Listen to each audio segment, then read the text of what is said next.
All right, I'm really excited to talk with Bruce Kirsch, founder and CEO of Get REFM.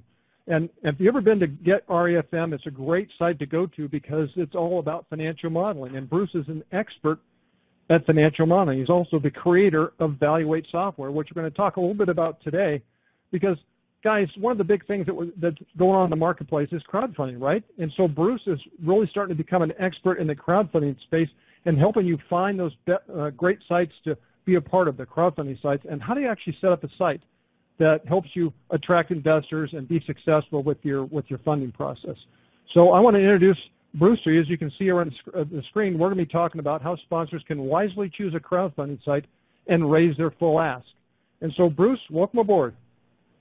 Thank you very much. Thank you, Craig. I appreciate it. And hello to all the Value Hound Academy community. Nice to be back with you. Just take a second and talk a little about Get REFM and what you're going to be talking about today. Sure, yeah, the company is called Real Estate Financial Modeling, but that's a mouthful, so we just call it REFM typically. I founded the company in 2009. We're based now in Atlanta, and we provide financial projection software that delivers clarity of vision for decision making, a better ability for sponsors to sell investment stories, and allows you to be more productive. And what we strive for and what our customers tell us we do is we make the analysis intuitive and an elegant presentation. And so we've been working with investors and sponsors of acquisition and development transactions since 2009, hundreds if not thousands of transactions that we have seen in various forms through our various business lines. And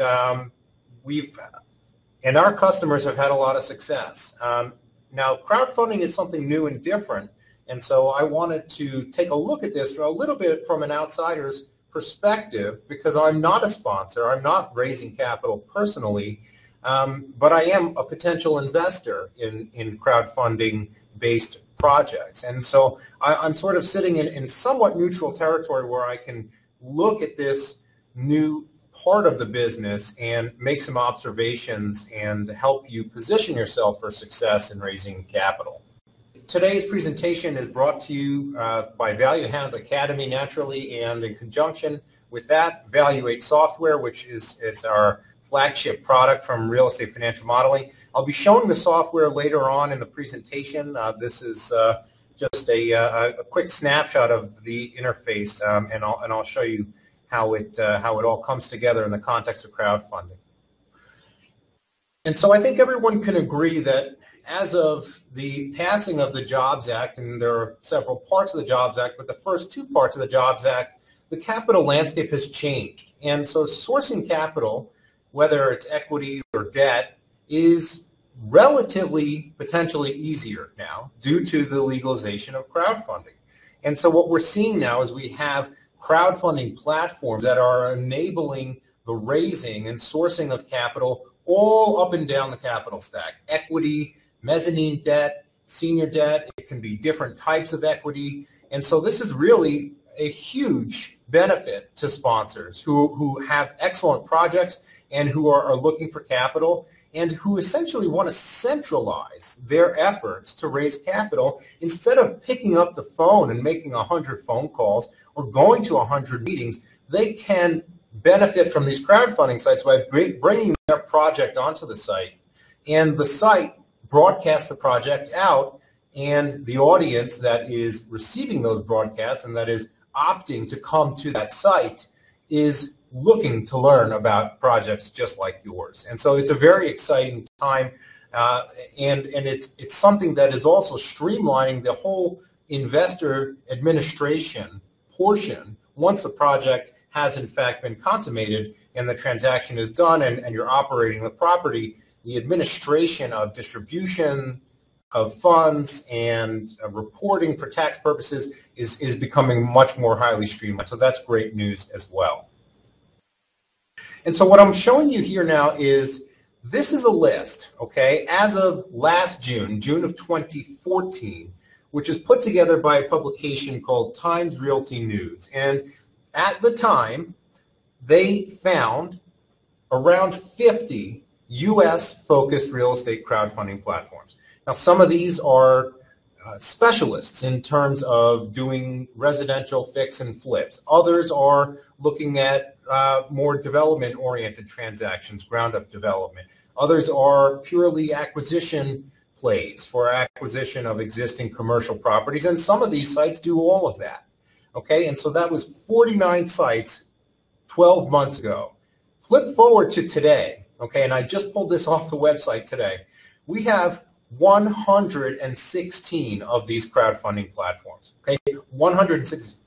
So this is 100% growth over the last 12 months in the number of platforms, the number of opportunities for you to go out and use one of these sites as a vehicle to source your capital. And there's tons more of these coming. Okay, I'm personally in touch with founders of a lot of these other sites who said, yeah, we're launching in 30 days. Okay? And so this list is only going to grow. And so it's interesting because when you're first starting out or you're perhaps landing in a new geography, sometimes you don't have enough options. Say, well, I don't really know anybody. I don't know the players. I don't know who's interested in investing in these types of projects. But now you know tons of these people. And so now the problem is, well, there's just too many options almost. And so what we're going to talk about today is how do I choose? How do I select amongst these players? Well, the bad news is that while there are so many of them, these are all startup operations, okay? Because of the law just having been passed in 2013, none of these businesses have operated as a platform for more than 2 years. They are all startups. Now, some of them are heavily capitalized by venture capital. Others are bootstrap operations. Nonetheless, none of them really has a track record or a reputation as of yet, because the first crowdfunded project that was done in the U.S. actually just opened, just completed about a month ago, and that's in Washington, D.C. And so nobody, not even the one that has been doing it the longest, Fundrise, nobody really has a track record as a platform. So we need to keep that in mind. That said, they can be incredibly beneficial and help you source your capital, and so there's a big opportunity here. Okay, so one way to do it and say, well, how do I choose among 116 and growing platforms is think like a potential investor in your deal who hasn't yet learned of your deal. Okay, if that's whose shoes you're in, okay, where do you want to shop for deals? Well, you want to go to a platform that has the following characteristics. Okay, first of all, it looks legitimate and it is legitimate. Okay, and that legitimacy, that perception of legitimacy comes a lot through transparency of who they are, what their background is, how they're funded, how they make money, and so on. And a lot of that, quite frankly, in some of these platforms is mysterious. Okay, there is no About Us page. There is no Principals section where you have biographies of the founders of the company. Okay, and so that's number one. Number two is, if I'm a potential investor in a property, I want to go to a site where there's a deep selection of opportunities. Okay, I want to be able to choose. And we say relatively deep selection here because even the most established crowdfunding platforms really only have a handful of opportunities listed on them right now because they're all just getting started. Okay, and so nonetheless, you want to go where you have opportunities and where the presentation of those opportunities is attractive. Okay, where it's clean, there's no misspellings, it's nicely formatted. If I'm looking at it on my phone, it's readable. Not all of the sites have a perfectly optimized website for mobile, but that's all going to be coming. And where it's an easy to navigate site. I touched on this a second ago, but I want to go and I want to get in business with a site that has a viable business model itself, right? How does this site make money? Are they charging sponsors, let's say $40,000, $50,000 per deal? Or are they taking some percentage of the capital raised? Or are they getting some asset management fees or some administration fees? Okay, I want to know that this platform that I'm giving my money to and they're serving as the conduit to the sponsor is going to be around for a while. Okay, so that's an important thing to understand. And additionally, whenever I go to a website, whether I'm looking to make a real estate investment or not, I'd love to see a phone number, and I hate it when there is not a phone number. Okay, and it's funny because if you went to Google's website, you would not be able to find a phone number. Obviously, everyone knows Google is a very well-established, incredibly wealthy organization, but try to get someone on the phone at Google. Okay, you will not find a website. You will not find a phone number on their website. So that's something that I personally like to see as well. Okay, another way to think about it is, well, some deals have in fact been done. Okay, so there is some history on some of the older sites, and you can go to that site and look at the closed deals. Look at the closed deals and then see, well, who was the sponsor? Well, let me talk to that sponsor. Let me see what their experience was. Were they satisfied? Did it, in fact, do what the crowdfunding platform said it would do? Okay, was it a hassle or was it easy? Talk to those sponsors if you can get in touch with them and ask them. And if they're raving about the experience, that's a good data point. That's a good anecdotal data point. In addition, you want to get to know the principles of this website. Okay? Any website that does not, crowdfunding platform that does not have About Us section with a listing of the principles and a good biography or a link to their LinkedIn page, I would not personally go very far with those. But beyond that, I'd like to be able to email the principals. I'd like to be able to listen to them on a webinar or get on a conference call with them personally and just talk to them. Okay, everybody in real estate knows it's a people-oriented business, and there's no substitute for an in-person meeting and looking somebody in the eye and getting a feel for who they are. Now, that said, a lot of our interactions these days are remote-based interactions. And so maybe you can do a web meeting or a video conference, at the least a conference call, just to talk to the person and see how they conduct themselves and how they carry themselves. You can also simply join that platform. Okay? Experience the onboarding process, because that's the process that your potential investors will be going through. Okay, and so is it a smooth process? Are they attempting to help? Are they offering to hold your hand? Or does it seem like nobody's there? Okay, this list that I showed you before is on our blog dated today, May 20th, 2015. So you can go there and get a comfortable chair and start to click through the 116 existing websites and start to search for them. And it's listed alphabetically. So I apologize that I haven't ranked them, but it's a process that everyone really personally needs to go through. Okay, so let's say that we're at the point now where we have landed on our chosen crowdfunding platform. So we've decided, we've chosen the horse that we're going to go with, and so now the question is, all right, how do I make sure that I'm setting myself up for success? I'm trying to raise $1.5 million. I'm trying to raise $5 million in debt or in mezzanine debt or in equity, whatever the case may be. How do I present myself in the best way? Okay, this goes for your corporate website and it goes for these crowdfunding listings. The photography is what catches the eye. It's the first thing that people do, is their eye gets dragged over to images. Okay, that's the way we are. We're visual animals, and so we like to see a photo, and we don't like to see cruddy photos. So any property photographs, any headshot photographs of you as the principal of the sponsor, this should all be professional at this point. Okay, there are so many photographers out there who are able to basically turn around professional level photography same day, because it's all digital, that you really, at this point, you have no excuse for having cruddy photographs of the properties or yourselves. You just don't at this point in time. And if it's a development transaction, obviously you can have a photo of the site, but a rendering, a professional rendering, goes in that same category too.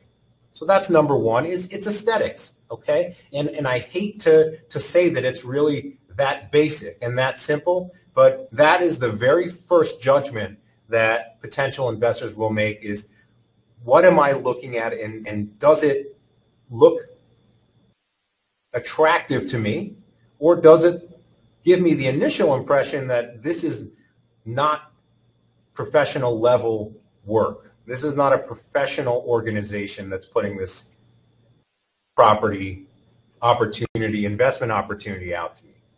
The second is you need to communicate your relevant track record. Talk about the projects that you've done that are similar to the subject project, the subject transaction. Talk about your lineage with this particular geography. Okay? You know this market. We've been working in this market for 10 years, for 20 years, for 40 years. Talk about those things so that the potential investors don't have the impression that this is my first time doing this. And yes, would you please invest alongside me? Okay? And so obviously this is a chicken and the egg scenario, and it's tough if you're brand new to the business. But if you don't have projects of your own that you can hang your hat on, you can at least talk about, if you were working previously for an operation that invested in those types of projects, you can talk about your participation in those other projects for that other company where you have worked. And that's the next best thing. Investors want to know about risks, and disclosure of risks is an excellent thing. Some people might think it's a bad thing. Oh, I don't want them to get scared. I don't want them to know about all the risk in the investment. Everybody knows there's risks in investment, okay? And currently, this market, this audience is an accredited investor audience, okay? That's what's allowed currently under the Jobs Act. It's not open to non-accredited investors yet, and that may come soon. But currently, this is a very financially sophisticated audience, okay? And so they know there's risk, and they know that they could lose all their capital, and they want to know what you, as the expert on this investment, have identified as the risks that are unique to this property. Okay, everyone knows there's general market risk. Everyone knows there's general economic risk. What are the risks that you, as the expert, that you have identified, and how do you plan on mitigating those risks? What are the tactics that you're choosing? Well, we're using a floating rate loan, so we're going to hedge that loan. Okay, good. Risk presented, risk mitigated. What other risks are there that you simply, as a sponsor, you are accepting? Okay, we can never eliminate 100% of the risk in any project. Some of them we can mitigate. Others we must accept. And I think that the laying out of which I'm mitigating and which I'm accepting is a very transparent way of presenting a project and can only benefit you in the long run. Next is, why is this property the right investment choice? Okay, so let's say you're doing a project in Northern California, and I'm sitting in a suburban office complex somewhere in Delaware. Okay, well, I've never been to this particular town in Northern California, and yet you're telling me that 123 Smith Street in San Rafael, this is the property. Okay, I want to know, well, why not the property next door? Okay, why not a similar property somewhere else? Why'd you choose San Rafael? What about some other neighboring town? And so you have to make that case. It's hard to remember because you're so involved in your own project that this is the general public. Okay, it's accredited investors, but these people geographically are dispersed all across the U.S. They may never have been to your state, probably if it's California, but maybe not. And so you need to make it explicit as to why did you select this particular investment? Why is it the one that you're making a bet on? Additionally, include a list of frequently asked questions with answers. Everybody's going to have some follow-up question. So the more of those things that you can address up front, the better. And to take it one step further, if you're willing to risk getting deluged with emails and phone calls, include a way to contact you. Okay, that's terrific. That sends a phenomenal signal. Say, hey, listen, I'm asking for $1 million, maybe only $10,000 per individual investor, But if you have questions, please give me a call and I'll make time to address your questions. That's even better. Include a testimonial. Okay? Bragging is cheap. Anybody can brag about themselves. Okay? But if you get somebody else to brag for you, that is worth 20 times your own bragging. Okay? And that's known as social proof.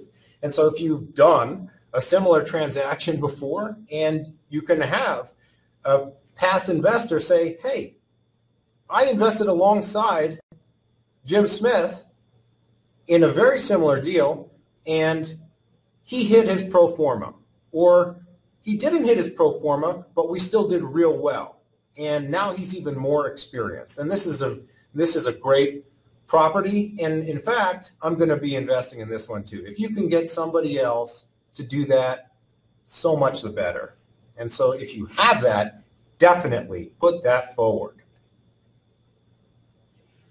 Now, the next piece is related to financial analysis. Every one of your listings pages, no matter which platform you go with, out of the 120 and counting, will have a section for financial projections. Okay?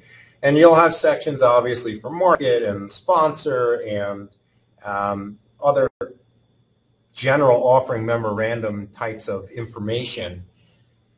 But you're always going to have financial analysis. And so you want to present this in a clean, intuitive, and crisp manner. Okay? You don't want people's eyes to glaze over for the reason that you've presented a 12-page pro forma. Every page is set up a little bit differently. They have no idea where to look. Okay? Again, consider the audience. Yes, currently these are accredited investors, but they're not necessarily commercial real estate professionals. Okay? Probably most of them are not. Okay? You probably have a lot of doctors and dentists and attorneys and business executives who maybe have never seen a pro forma for an apartment building, and they have no idea what effective gross income means as opposed to gross potential rent.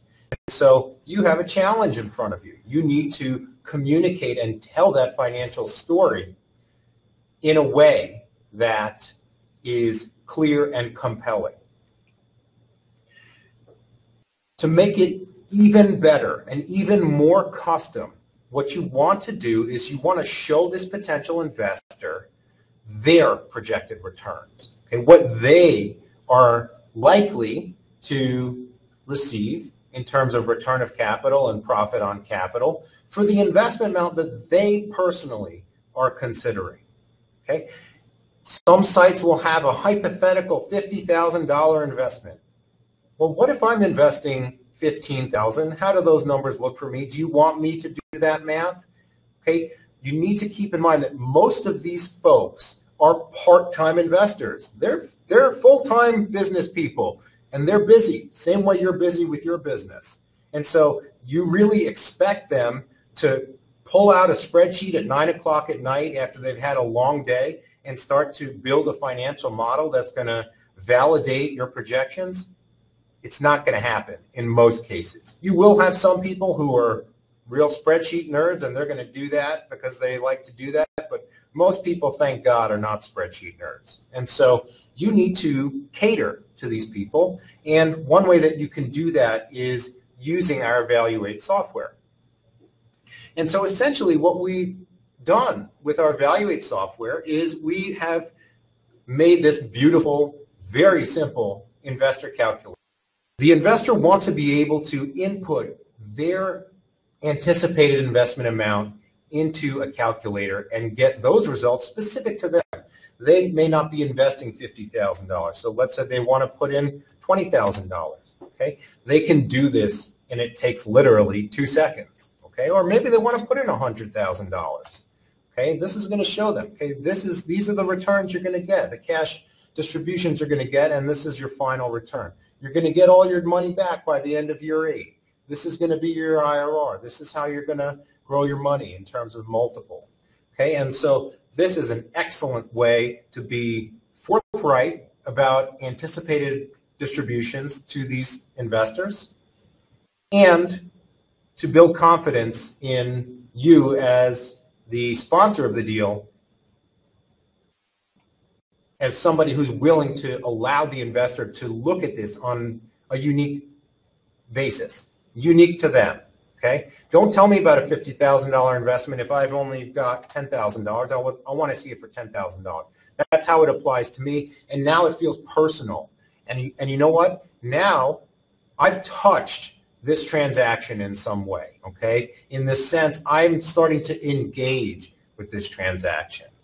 Okay, and Valuate also allows for a presentation of other elements of the transaction, which you can see here can be very rich and engaging as well. But really, the number one thing that they want to see is how much am I going to make, and tell me about the timing of that return. And so it even goes one step further, where the investor, if they want to really dig in, they can simply click on that link, and they can now anonymously really start to dig into this investment, right? And they can look at these returns again from other perspectives. Say, well, what if they end up holding the project only for 5 years? And they can start to engage with this financial analysis in this way, and they can start to see how their returns are going to differ, and what it all means when variables are changed. And so I encourage you to seek out sites that are willing to use this Valuate presentation as part of the listings page that they generate for you. And this is a very simple way to show investors how they can make money, and it's a very transparent way to do that.